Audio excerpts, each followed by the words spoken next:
Cadeia alimentar, aula de ciências. Cadeia alimentar é a relação entre matéria e energia que os seres vivos utilizam para sobreviver, ou seja, as relações necessárias para a busca de energia por meio da alimentação.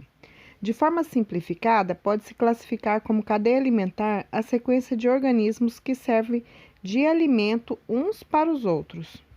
Além de cadeia, outro termo importante é o de teia alimentar, já que as cadeias alimentares se referem às relações alimentícias. A teia refere-se ao conjunto de cadeias alimentares que compõem um determinado ecossistema. A teia alimentar representa as relações entre as diferentes cadeias que se completam e ajudam a equilibrar o meio ambiente. Níveis tróficos. Os níveis tróficos são divididos em três principais ramificações: produtores, consumidores e decompositores. A cadeia alimentar é um dos ciclos que ocorre no meio ambiente e essa relação ajuda a equilibrar o ecossistema. Portanto, todas as espécies são extremamente importantes para cada uma das etapas existentes. Supondo que um consumidor secundário seja extinto, por exemplo, isso influenciaria seus consumidores terciários, desequilibrando todas as relações existentes em tal cadeia. Produtores, também conhecidos como autótrofos. Os produtores estão no primeiro nível trófico da cadeia alimentar. Esses seres vivos são responsáveis por produzir seu próprio alimento. As plantas, por exemplo, utilizam os nutrientes do solo e a luz do sol para se alimentarem, ou seja, obterem energia suficiente para sobreviver de forma autossuficiente. Os produtores têm a capacidade de produzir a própria energia através da fotossíntese ou da quimiossíntese. Exemplo, as plantas cianófitas, que são as algas azuis e as algas verdes, e algumas bactérias. Consumidores.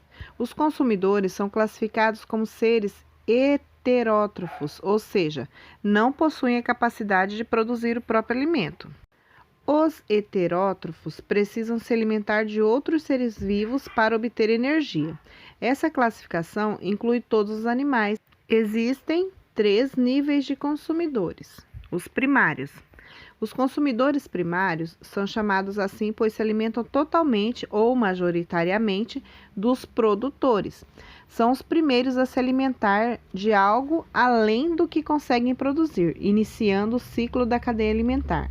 Os animais desse nível são classificados como herbívoros e onívoros. Alguns exemplos são o cavalo, o coelho e a girafa. Consumidor secundário. Alimentação baseada no consumo de consumidores primários. Dá o nome, então, ao secundário.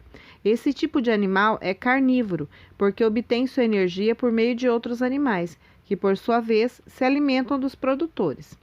Os seres humanos podem ser considerados consumidores secundários em algumas cadeias alimentares, já que se alimentam, por exemplo, de carne bovina ou suína. Consumidores terciários.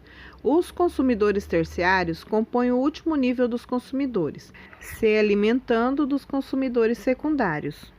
Decompositores. Outros organismos presentes na cadeia alimentar são os decompositores. Como o próprio nome já diz, esses seres são os responsáveis por decompor outros seres vivos após seu ciclo de vida.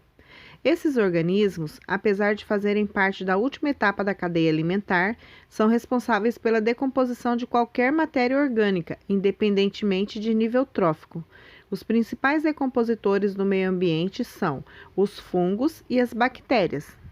Entender as relações do ecossistema é extremamente importante, sobretudo para que possamos ter noção do quanto que pequenas modificações podem ser importantes para o equilíbrio do meio ambiente.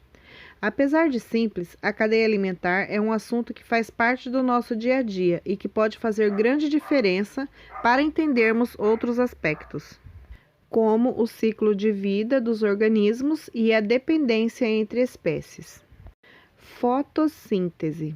É um processo realizado por organismos produtores em que se observa a captura da energia solar e sua transformação em energia química. Fotossíntese, termo que significa síntese utilizando a luz, é geralmente definida como o processo pelo qual um organismo consegue obter seu próprio alimento.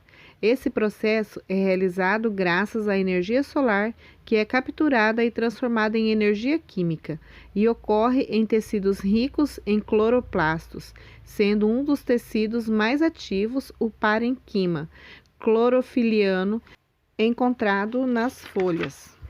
É a partir desse processo que esses seres vivos irão gerar os açúcares e aminoácidos que viram proteínas, lipídios e vitaminas. Vamos tomar como exemplo as plantas. O seu processo de nutrição pode ser através da nutrição orgânica e nutrição mineral. Nutrição mineral. Esse processo ocorre através do solo, por exemplo. Para a sua nutrição, a planta retira os sais minerais e a água. Nutrição orgânica. Esse tipo de nutrição ocorre através da fotossíntese, de fato, e é a partir dela que se produzem as substâncias orgânicas, que serão necessárias para a sua sobrevivência.